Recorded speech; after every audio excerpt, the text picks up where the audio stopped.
Why data is your superpower. In the world of Lean Six Sigma, data isn't just numbers. It's the key to unlocking hidden potential and driving meaningful change. It's the foundation upon which all successful improvement projects are built. Hello everyone, Bill Nye here. And today we're diving deep into a critical phase of Lean Six Sigma. Today let's talk about the measure phase of Lean Six Sigma, a phase that's often underestimated but absolutely essential for achieving lasting results. It's where we transform assumptions into concrete facts, the step that turns guesswork into science. It's about moving beyond gut feelings and intuitions, and instead relying on solid, verifiable data to guide our decisions. In DMAIC, after you define the problem, clearly articulating what needs to be improved, you need to measure it. You need to quantify the current state, establish a baseline, and understand the magnitude of the problem you're trying to solve. Why? Because you can't fix what you can't see. You can't improve what you don't measure. Without measurement, you're essentially operating in the dark. The measure phase is about gathering facts, not opinions. It's about objectivity, not subjectivity. It's about establishing a clear and unbiased understanding of the current situation. Think of it like being a detective, meticulously gathering clues to solve a complex case. You collect evidence, not hunches. You follow the data wherever it leads to uncover the root causes of the problem. Without solid data, your project is like building a skyscraper on quicksand. It might look impressive at first, but it's destined to crumble under pressure. Imagine trying to reduce late deliveries, a common challenge for many businesses. Without knowing how late they actually are they 5 minutes late, 30 minutes late, or even hours? You'd be flying blind. You'd be making decisions based on guesswork, with no real understanding of the problem or the impact of your actions. Measurement gives you a clear, undeniable picture of reality. It allows you to see the process as it truly is, not as you think it is. This is where real science begins, where we move from subjective opinions to objective evidence, moving from I think to I know. This shift in perspective is crucial for making informed decisions and driving sustainable improvements. The measure phase is your superpower. It empowers you to see what others can't. It reveals the invisible forces in your process, the hidden bottlenecks, and the underlying causes of variation. It's the foundation for every improvement you'll make. Without a solid foundation of data, your improvements are likely to be superficial and short-lived. By the end of this phase, you'll have the data to prove what's wrong, to quantify the problem, and to understand its impact. Not just a hunch. You'll have concrete evidence to support your claims and to guide your improvement efforts. Everything that follows, the analysis, the improvements, and the controls, analysis, improvements, controls, all depend on the accuracy and reliability of the data you collect in the measure phase. Depends on the quality of your data. Garbage in, garbage out, as they say. So, make sure you're collecting accurate, reliable, and relevant data. So, get excited. This is where your project gets real. This is where you start to see the true potential for improvement. Ready to see how it works?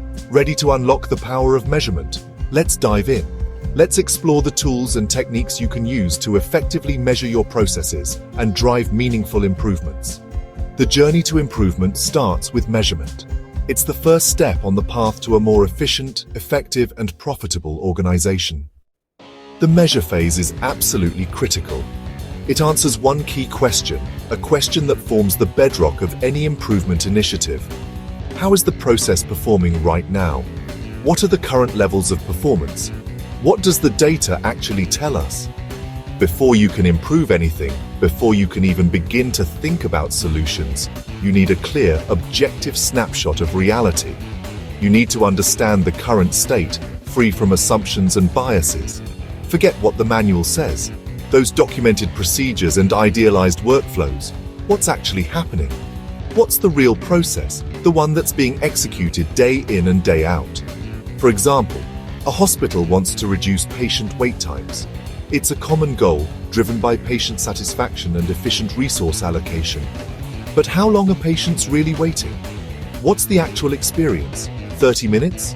Is that the average, the maximum, or just a guess? 3 hours? Or even longer for some patients? The perception might be far from the reality.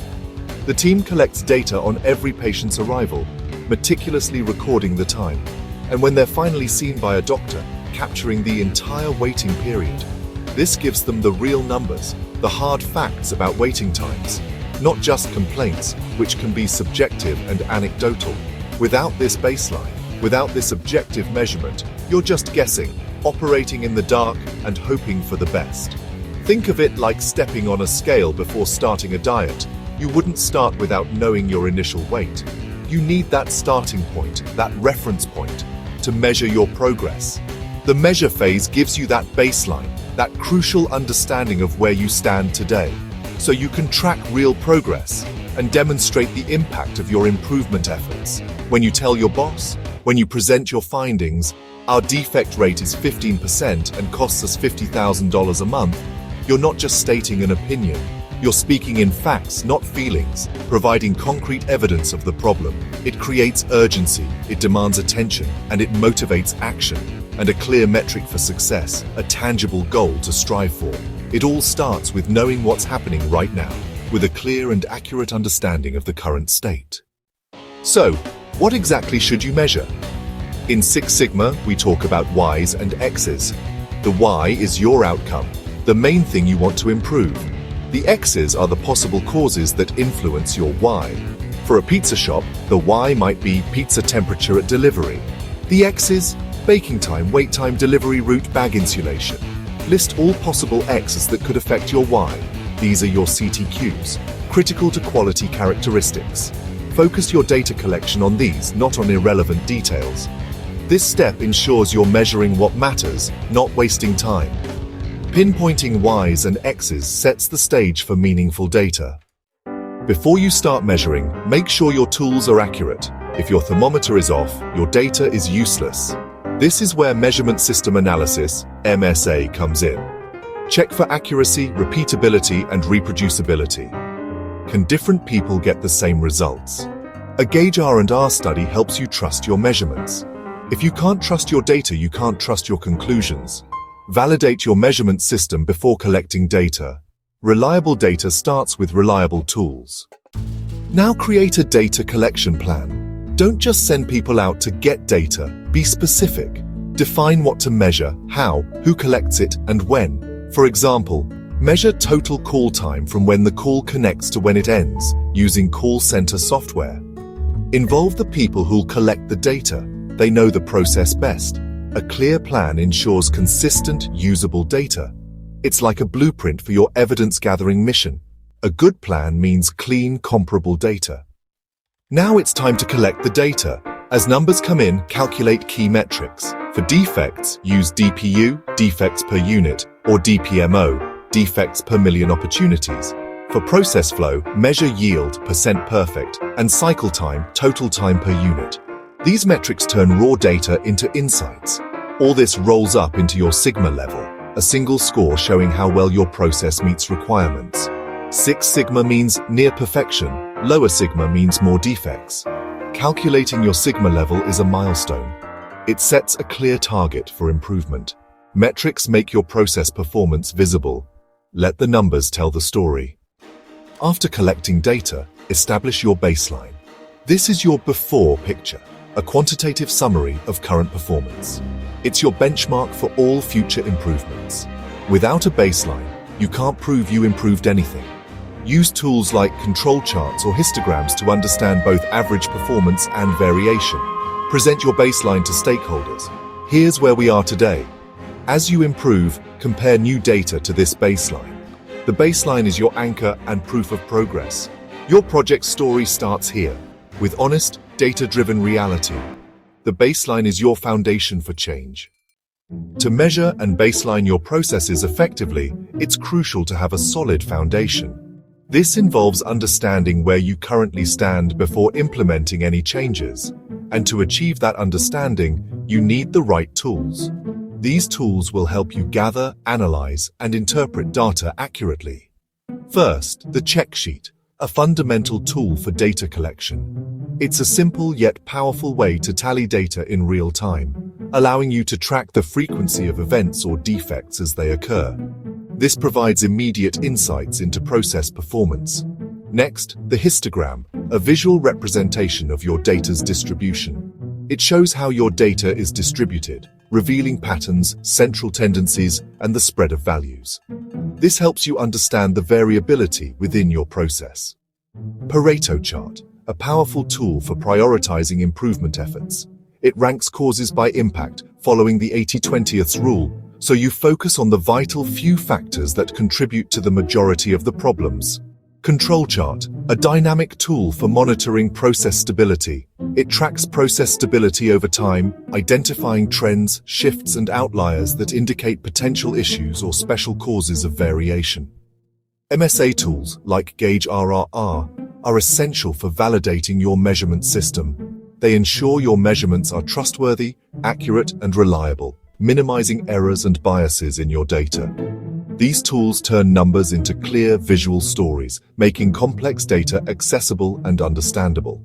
They help you spot patterns, prioritize problems based on data, and trust your data-driven insights for informed decision-making. Use them to make your data collection efficient and insightful, streamlining your analysis process and enhancing your business intelligence capabilities. Each tool has a purpose. Pick the right one for your specific question and the type of data you're working with. With these, you're ready to measure like a pro, gaining valuable insights into your processes and driving continuous improvement. The right tools make your data powerful, enabling you to identify opportunities for optimization and achieve significant improvements. Science rules. Embrace the power of data and let these tools guide you towards analytical excellence. The measure phase is the scientific heart of improvement. It's about answering, how is the process performing right now? We covered what to measure, validating your tools, planning, collecting, and establishing your baseline. The quality of your data here determines your project's success. Good data builds credibility and momentum for change. Presenting your baseline aligns everyone around facts, not opinions. The measure phase isn't just a step, it's your foundation. Build it with care, and your project will stand strong. The journey of improvement begins with a single, accurate measurement. Go measure something. Science rules.